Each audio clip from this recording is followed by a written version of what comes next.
चलो 27 नंबर का case scenario करते हैं। ए भाई, ये केस सिनेरियो कितना बड़ा है, गजब है सर। देखो सर, लास्ट लाइन काम किए, Manisha is opted out of the default tax regime, मतलब ये नॉर्मल प्रोविजन से चलना चाहती है, ठीक है। अरे बाप रे, बड़ा केस सिनेरियो है sir. What is the residential status बोल रहा है सर, ठीक है। अच्छा, वो भी एचयूएफ का पूछ रहा है, मनीषा का नहीं पूछा है ना। Determine the taxability of gift receive by Manisha from her father's sister and from her friend in Gandhi Gujarat Seva समाज फॉर द असेसमेंट ईयर 26-27। ठीक है भाई। अब ये गिफ्ट रिसीव जो मनीषा के थ्रू है उसकी कहानी है सर, वो देख लेंगे सर। किससे किससे? Father sister and her friend, ठीक है, इन गांधी गुजरात सेवा समाज, ठीक है। What is the total income of miss Manisha for the assessment year 26-27 if she wishes to maximise tax saving. अब मैं ना आज आपको एक बात सिखाता हूँ। जब ये टैक्स सेविंग की बात कही रहे और आपको क्वेश्चन में टोटल इनकम बोले, तो हमेशा याद रखना एज पर बुक्स निकालना पड़ेगा आपको एक बार प्रॉफिट, और एज पर प्रिजम्पटिव निकालना पड़ेगा सर। प्रिजम्पटिव भी सोचना होगा और बुक्स निकालना होगा। और जब आपको ये मैक्सिमाइज टैक्स सेविंग लिखा रहे और यहां पर टैक्स निकालने बोले, तब आप दो चीजें सोचेंगे सर। ये मेरे हिसाब से आप नोट कर रहे हैं सर, ठीक है। तब आप टैक्स के लिए दो चीजें सोचेंगे, एक नॉर्मल प्रोविजन और एक 115 बीएससी। आ रही बात समझ? ये बात ना दिमाग में बैठा नहीं आएगी आपको, एग्जाम वाले टाइम ये बात याद ही नहीं आएगी। मैं आपको लिख के दे रहा हूँ, याद नहीं आएगी कि सर टोटल इनकम बोला है, उसमें भी मैक्सिमाइज टैक्स सेविंग बोला है, तो सर हमें दो तरीके से सोचना होगा, बुक्स और प्रिजम्पटिव। सर हमें टैक्स निकालने बोला है, उसमें भी मैक्सिमाइज बोलना है कि सर टैक्स कम होना चाहिए, सबसे मिनिमम टैक्स सेविंग मतलब सबसे कम टैक्स आना चाहिए और टैक्स सेविंग ज्यादा होना चाहिए, तो हमें नॉर्मल प्रोविजन और 115 बीएससी सोचना। ये बड़ी जबरदस्त बात है इस क्वेश्चन की। तीन ही तो क्वेश्चन है, केस सिनेरियो के साइज देखो और क्वेश्चन देखो भाई। चलो देखते हैं, पढ़ते हैं सर, मतलब आधी चीजें फालतू होने वाली है sir. Manisha is a research scholar pursuing her PhD. She is unmarried and her parents are living in Ahmedabad, Gujarat. Her parental grandparents and other family relatives are staying in South Africa. She was in India with her parents till May 2021. After then, she went to London for further education. In October 2024, she returned to India. On 28 March 2025, she traveled out of India to Johannesburg in South Africa for her research project and khadi business. ओ भैया, khadi business मतलब presumptive में 44 AD लगेगा sir, ठीक है। For khadi business exhibition. She returned on 1st October 2025 to participate in the 156th birthday anniversary of Mahatma Gandhi. In this connection, she attended numerous events held all over India, while also holding exhibition for her textile business in khadi. The fabric that breathes the livery of freedom. ये इसकी line थी sir khadi business की, ठीक है। As show cause by the Mahatma Gandhi. अरे यार, ये हमसे चाह क्या रहे भाई।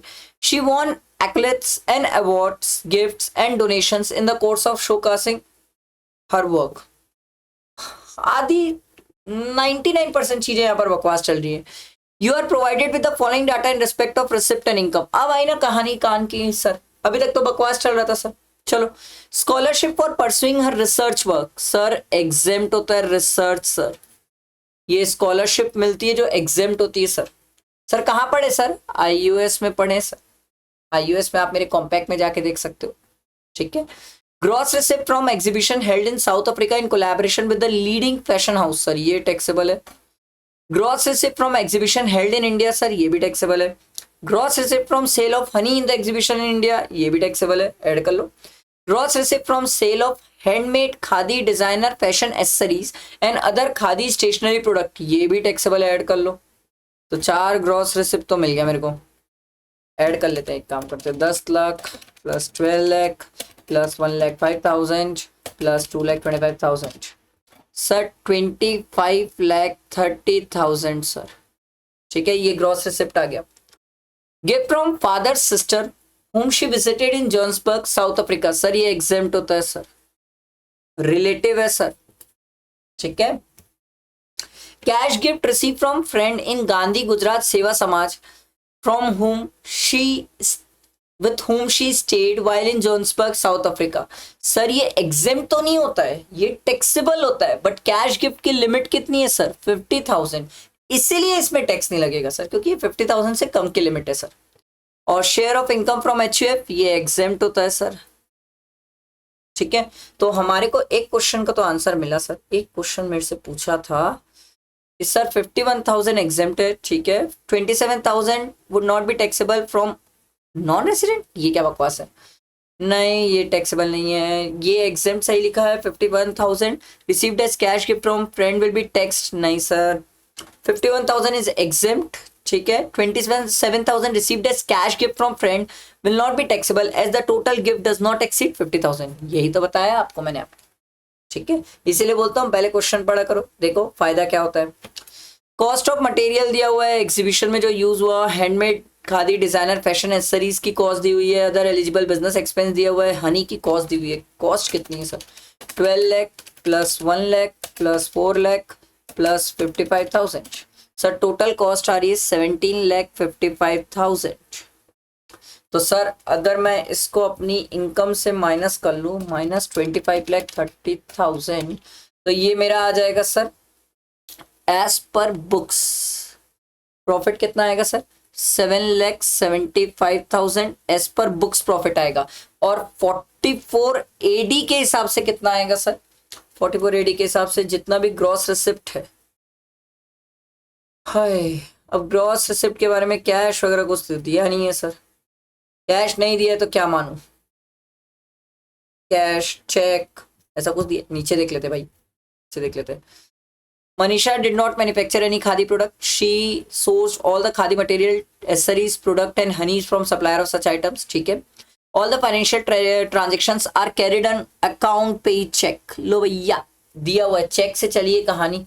तो चेक से चली कहानी मतलब इसका 6% कर लो सर।